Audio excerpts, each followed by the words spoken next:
Hello, welcome back to the channel, and welcome to what I believe is the third episode in this casual presentation series where I discuss and document some previous projects that I've either mostly completed or entirely completed with light editing throughout. This one we're dealing with a little bit of a different challenge. I'm a little bit behind schedule for this video, and so I'm going to be dealing with some extra background noise due to my living situation. I've attempted to put on the air conditioning air purifier system in the background on low. Normally I have that completely off. I'm going to attempt to use that to convert the background noise into white noise and then filter that out, which usually works okay. We'll see how that goes. Hopefully it's not going to be too distracting. I apologize if it is, but it's just the way that it's going to be. So, without further ado, it's time to discuss this project. So before I give you the background on this machine specifically, I need to give you background on a different machine, which basically is the computer that this device takes inspiration from. And that would be the 20th anniversary Macintosh. So for those of you who don't know what that is, let me give you some background and historical context, as best as I can, not being an expert on the subject. In the late 90s, Apple was effectively speed running a total collapse of the company. They were spinning around the drain, and people strongly suspected they wouldn't even make it to the year 2000, let alone afterwards. It looked pretty grim. During that time, the 20th anniversary of the company's founding approached, which happened in 1997.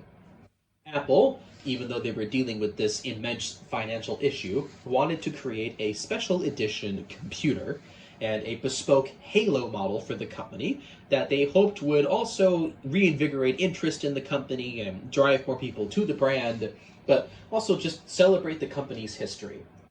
But they had to do it on a shoestring budget, and because they were not going to sell thousands of these, they were only going to sell maybe a couple hundred, or however many that they would sell, they couldn't have economies of scale available to be able to really cost reduce these things. So from the get-go, it was a pretty uphill battle, and arguably you had very little chance of making something good out of that. But that doesn't excuse the fact that what we got wasn't great. The 20th anniversary Macintosh is pretty infamous for being an extremely unreliable, extremely ugly, extremely slapped together Apple PowerBook laptop of the time turned into some weird desktop hodgepodge system that they sold for $10,000 in 1997. That is not adjusted for inflation. That was a tremendous amount of money to spend on any computer back then, particularly when you think about the fact that that was nearing some lower tier SGI workstation money at the time, which was the company who was making the computers that would create films like Pixar's Toy Story, to give you some context for how much money they were asking for this pile. It was also, as I said previously, notoriously unreliable. Most famously, the demo unit on stage broke literally during the live presentation, which was not a good look. And there is an anecdote that when Steve Jobs returned to the company, he was gifted one as a present, and supposedly he immediately threw it into the trash. Which sounds like something he would do, even though it's not exactly verified. So with all that being said, what was the point of this, right? Well, this project aims to ask the question that nobody asked, which is basically, what if Apple made the same mistakes 20 years later for the 40th anniversary of the company's founding? That anniversary would happen in 2017. And what you see before you is my attempt at coming up with an idea of what that might look like, right? Taking a lot of the same inspirations and silly design decisions from the time, right? Like using modified laptop hardware, having the optical drive in the front, and the weird desktop stand thing with the screen on top, and I do have a set of speakers and subwoofer that match these pretty well, as in addition to a wireless keyboard and mouse, taking some inspirations from what they might have done later when they were trying to make it feel futuristic with wireless hardware and all that stuff, right? But still trying to keep it sort of in keeping with the original concept to a degree. Now, I'm pretty happy with how this turned out. It's by no means perfect, but this was basically slapped together with parts I had. For the most part, a couple of things were purchased, but it's pretty much just the parts I had available to me, which felt very in keeping with what Apple had to do at the time. So this device started out as a 2015 MacBook Pro, as you can see, the 15-inch model. And this laptop was completely trashed. It has liquid damage issues, so you can't boot an OS on it successfully, although I have Linux running on it right now. And the keyboard was broken, there are several issues, the battery was expanding, lots of problems. The screen was already damaged, I unfortunately damaged more trying to get the battery out. You can kind of make out the mark here, but it looks much worse in pictures. That's unfortunately from heat, because one of the battery cells exploded and tried to kill me. So that was fun.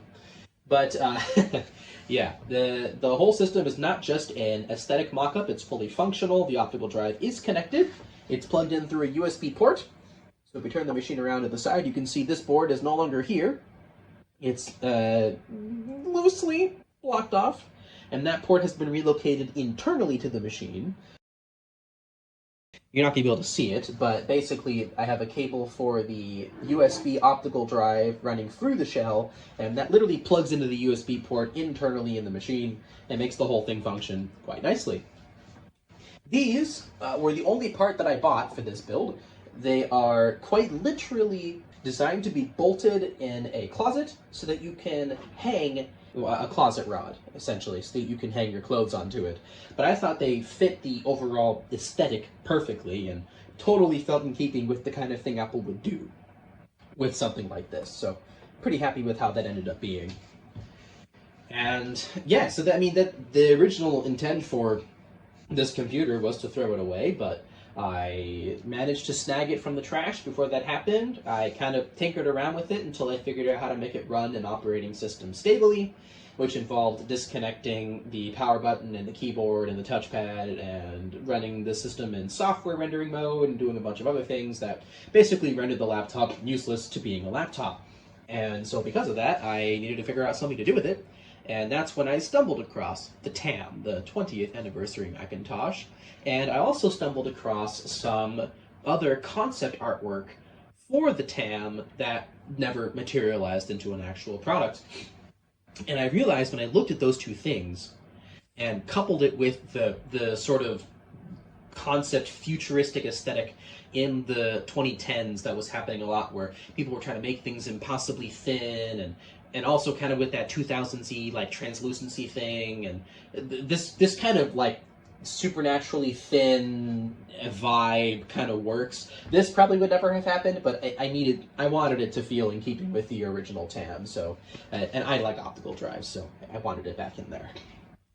But yeah, I mean, the whole thing is assembled pretty clumsily, to be honest. I mean, I did take care to measure things to make sure that everything was as even as possible, but this is literally a piece of back panel that normally would have bolted onto the back of the laptop, and I've just taken electrical tape and bordered it, and then it's literally taped in with adhesive pads to where the keyboard used to be. This is taped in with the same adhesive pads, and those are very strong. They hold very well. These are literally just bolted in. I just measured everything, drilled holes, screwed it together. There's bolts on the other side. The laptop is attached with the original hinges. I just sanded down the bump stops that prevent the laptop from folding up so it could keep going. And to really make that work, I took the shell on the back and cut as tightly as I possibly could along the edge, as nicely as I possibly could, so that the hinge could fold as far back as possible, which isn't perfect, but it's pretty close. It does a decent job. And that creates that sort of weird angle that you can see right there, which to me feels very futuristic and very kind of in keeping with the weirdness of the machine. Now, the only thing that really bothers me about the overall condition of the machine is that giant ugly mark on the screen. Because I did it myself, the screen was honestly totally fine before I was a dum-dum and blew up the battery that damaged the screen. So I'm really tempted to replace it, but because of the condition of the machine, I don't, it's hard for me to justify spending what is not a small amount of money getting even a used one of these displays to throw on there. I just don't really feel like doing that. So until such a time as that financial resource becomes more disposable of sorts, then, or if one of these happens across my lap that I can swap into it, I'm probably just going to leave it the way that it is. In a way, the scratches and scrapes and the damage almost makes this feel like some kind of lost prototype that was found and discovered later, which is kind of fun and tongue-in-cheek and kind of leans into the aesthetic more. So I thought it would bother me a lot more, but it actually doesn't bother me that much, thankfully. Praise the Lord for that.